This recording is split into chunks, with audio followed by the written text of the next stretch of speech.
Halikan na sa amin ay sumama ka. Ngiti at sayang aming amba. Tara na't manood kay Isabela. Hello mga bro, so today po is Thursday and today na po yung third cycle ng aking chemotherapy. Medyo may konting kaba sa akin today kasi nga merong nag-message sa akin before na sa third cycle niya daw naramdaman yung talagang side effects ng chemotherapy niya. Pero kilala niyo naman ako, think positive pa rin naman. Na sana hindi ko maranasan yung talagang side effects ng chemotherapy kahit nasa third cycle na ako. Pero hindi pa rin maaalis sa akin yung kaba. Pero okay lang yun, kasama ko naman si Papang today. May na nga pala this month, kailangan ko na namang mag-apply ng high cost medical care. Ginagawa kasi yan buwan-buwan bago ko magpa-check up. Recommended sa akin yan ng mismong ospital. Kailangan ko daw kumuha ng high cost medical care talaga buwan-buwan. Kasi mahal yung mababayaran ko sa ospital dahil sa pagpapagamot ko. So same process pa rin kami. Kukunan muna ako ng dugo. Pero bago ako nakuhanan ng dugo, isiningit ko muna yung pagkuha ng aking timbang at saka blood pressure. Wala lang namang 5 minutes dito sa pagkuha ng timbang at saka ng blood pressure test. Ito na yung aking blood pressure test and yung current weight ko. After makuha na ng dugo, pumunta na kami kay Sensei. After kay Sensei, sa dentist naman. After sa dentist, bumaba muna kami sa 7-Eleven, bumili akong pagkain. Hindi kasi ako nag-agahan sa bahay kasi nagpa-fasting pa ako. After makabili ng pagkain, diretso na kaagad kami sa chemotherapy center ng hospital. Parang ka lang nag-picnic ha. Dami mo ba? We are here. Bye! Malis na si Papang. Waiting na ako sa injection. Tapos na yung sa legs. Nagpaalam na tayo para kumain. For today's food, meron tayong small siopaw and big siopaw. Meron din tayong manok. Napisat yung siopaw.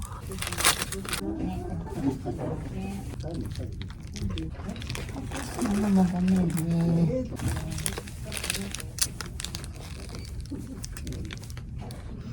Bago pumasok yung nurse, nagmadali ako ilagay yung isang hinahawakan ko sa bag.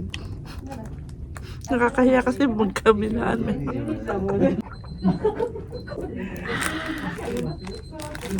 Busog na. Tapos na yung 15 minutes. Yung 1 hour na yung nire-register sa akin. 5 minutes na lang. Matatapos na tayo. Nandito na rin si Papa. Kini. Third cycle na today. And the same, wala pa rin tayong nararamdaman habang kinikimotherapy tayo. Antok ka pang? No? Yung aking tumor marker, last time is 66. This time around, 46 na siya. Bumaba na naman siya.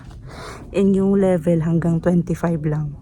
So, baka next month, nasa 25 na lang yun. Sana next month, nasa 25 na lang yung tumor marker, no? Tinanggal na. Nauna na lang daw ako sa sasakyan, sabi ni Papang. Nauna niya na ako kasi may mga umuubo-ubo nga doon na nag-aantay din ng pagbabayad. Last day pala kasi today ng hospital kasi tomorrow Golden Week pala. Kaya pala maraming tao. Sabi niya, mauna na lang ako dito sa sasakyan. Mas mabilis kami natapos ngayon kasi mabilis yung dentist kanina kasi hindi na nilinisan yung ngipin ko. Chinek lang ng sensei tapos inuga-uga niya, wala namang umuuga. Tapos hindi na rin ako kinuna ng parang scan. Meron pa pala akong isang tinapay.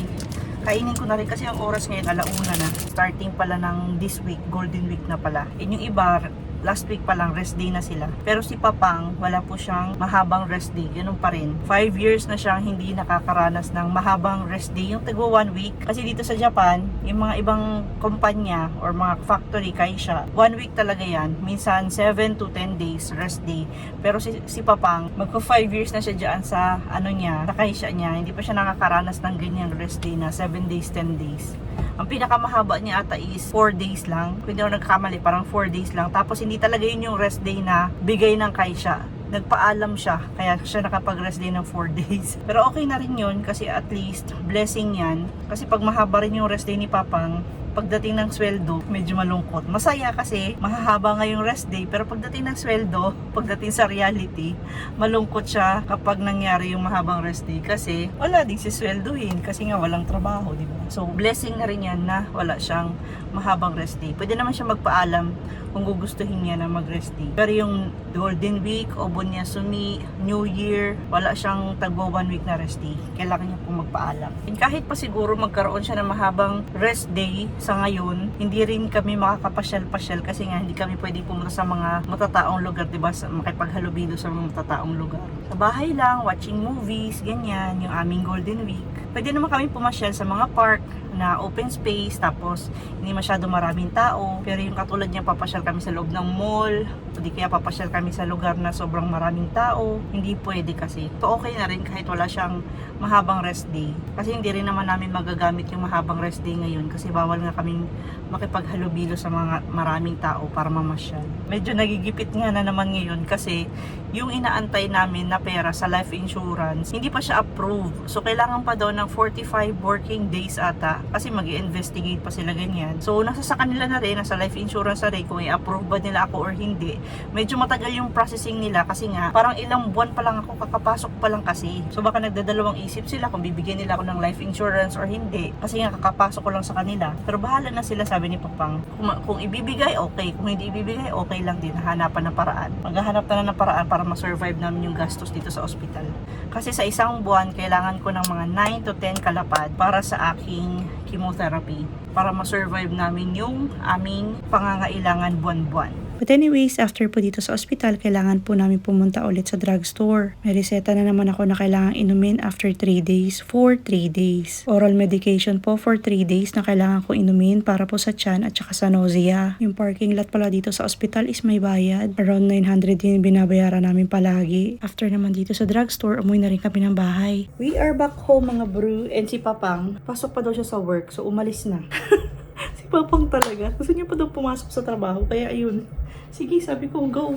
Tapos tomorrow, hindi ko alam kung magre-rest day siya or papasok siya. Kasi tomorrow kasi dapat talaga yung rest day niya. So today, nag-rest day siya kasi gusto niya nga ako samahan sa ospital. Hindi ko alam tomorrow kung papasok pa siya. Kasi nga, gambatero si Papang kasi nga, medyo gipit-gipit tayo ngayon dahil sa mga gastusin. But anyways, mag-haul tayo kasi dumaan nga kami sa drugstore so namili na rin ako ng mga kailangan dito sa bahay. Meron pa naman kaming sabon, bumili na lang ako in advance. Ayan, liquid laundry detergent.